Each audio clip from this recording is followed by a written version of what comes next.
Hi, everybody. Good afternoon, and welcome to our Facebook Live Friday series, where I am joined by the brightest minds here at BizIQ to talk to you about all things digital marketing.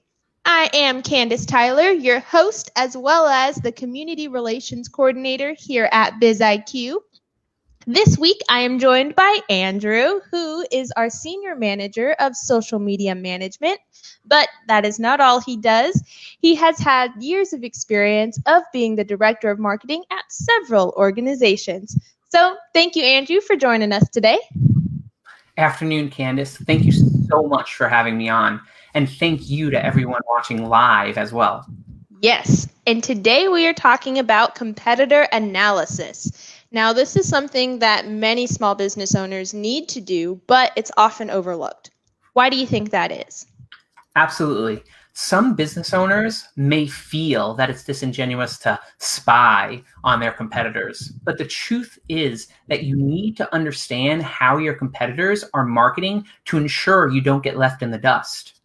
This is true, and you're right on the money. Hashtag thanks, capitalism. So let's dive in here. Now, one of the things I would first advise when completing a competitor analysis is to put yourself in the shoes of your consumer. For instance, you want to look at their reviews and reputation. How are their customers responding to the services that they're providing?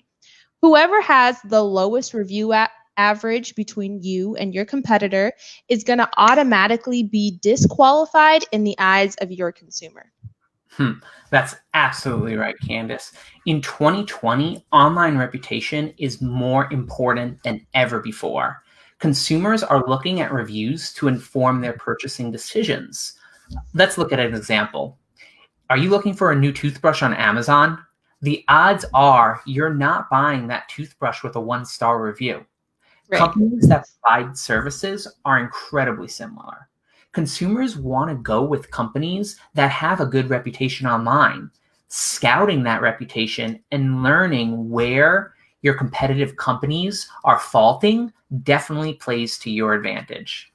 Yes, another thing to keep in mind is the presentation of your website. So let's think about it a little bit. Say that you are going on a first date. Now, you're not going to be wearing the shoes that you just mowed the lawn with, right?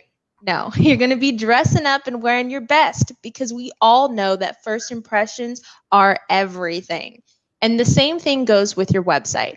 If you have a less than perfect website compared to your competitor, this could be the thing that is causing your bounce rate to be so high. That's a great point, Candace. Your website is one of the most important factors in your online identity. It's usually the first stop a consumer makes when they're researching you. Having a clean website with responsive design is so important. During your competitor analysis, it's imperative to see what your competition's website looks like.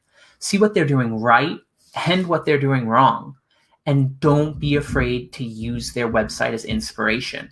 If there's something you really love, see how it can be incorporated into your site's design. The main goal here is to make sure that your website is easily accessible and with the important information front and center. Yes, you are knocking it out of the park today, Andrew. What else you got for us? Thank you so much, Candace. For my last pro tip, take a look at your competitor's social media presence. Social media is an important part of your company's online identity.